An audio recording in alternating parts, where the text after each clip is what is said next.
Sudanese immigrant drove around for hours before hitting cyclists. A Sudanese immigrant known to police is thought to be behind another terror attack on Westminster after plowing his car into 15 cyclists outside Parliament. Salah Khader, 29, veered off the road careering into pedestrians and cyclists at Parliament Square, after spending the night cruising around London. There were screams as the Ford Fiesta mounted the pavement and mowed people down at up to 50 miles per hour at 7:37 am. In a chilling echo of Khalid Masood's murderous rampage on Westminster 17 months ago, the driver, from Birmingham, sped towards the Palace of Westminster, narrowly missing 2 police officers guarding the access road who jumped out of his path. He then smashed into a security barrier outside Parliament. Despite hitting at least 15 cyclists and pedestrians during rush hour, no one was killed with only one female cyclist seriously injured. Within minutes the driver, dressed in a white shirt, jeans and a black puffer jacket, was dragged from the driving seat of the crumpled vehicle by armed officers. The terror suspect, thought to be a lone wolf, remained strangely calm and utterly silent, offering no resistance as he was handcuffed. Police found no weapons or explosives.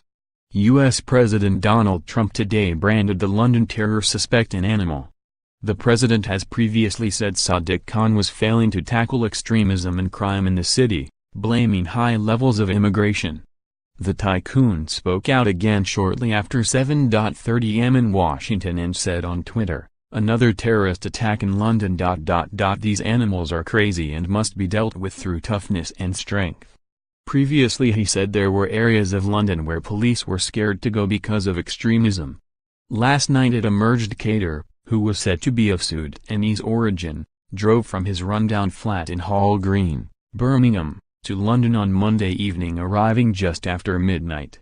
He spent all night driving around central London, cruising around tourist hotspots such as Tottenham Court Road between 1:25 am and 5:55 am. He then spent 90 minutes driving around Whitehall and Westminster, leading to suspicions he may have been hunting for large crowds of tourists to target. The man had not spoken a word since being arrested despite hours of questioning last night. Officers have raided 2 addresses in Birmingham and 1 in Nottingham where the vehicle was registered. Hours after the attack, Britain's head of counter-terrorism announced the suspect was not known to Scotland Yard or MI5 for any previous terrorist activity. But last night it emerged he was an immigrant known to West Midlands Police.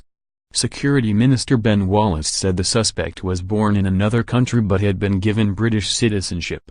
The vehicle that police say he used deliberately as a weapon was written off by insurers last autumn and had failed in MO as it had problems with headlights, a handbrake lever and the steering rack. But it was put back on the road and sold again 8 weeks ago.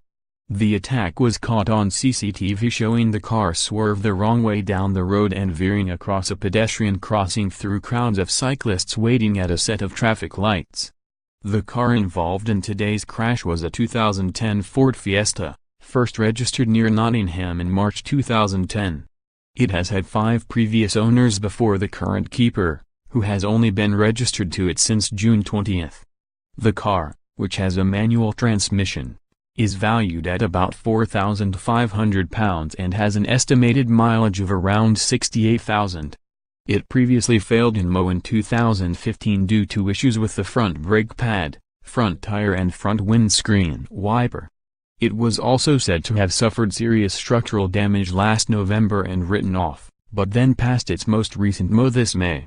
He hit a female cyclist who was left lying motionless in the road suffering from a suspected broken hip, while other injured cyclists lay sprawled in the road by their mangled bikes. A man and the female cyclist were taken to hospital with non-life-threatening injuries and were later discharged. Robert Nicholson was heading to work and waiting in a safe cycling box near Parliament when the man struck. He said, "There were about 15 cyclists there. All of a sudden, whipping round the corner, just from the traffic lights, was this small car and just rammed straight through the group of 10 to 15 cyclists that were stood there." Kirsty Mosley, 31, of Brixton, South London, was a passenger in the first car behind the cyclists. She said, "I heard a few shouts, looked up and this silver car was driving at high speed the wrong way into the cyclists.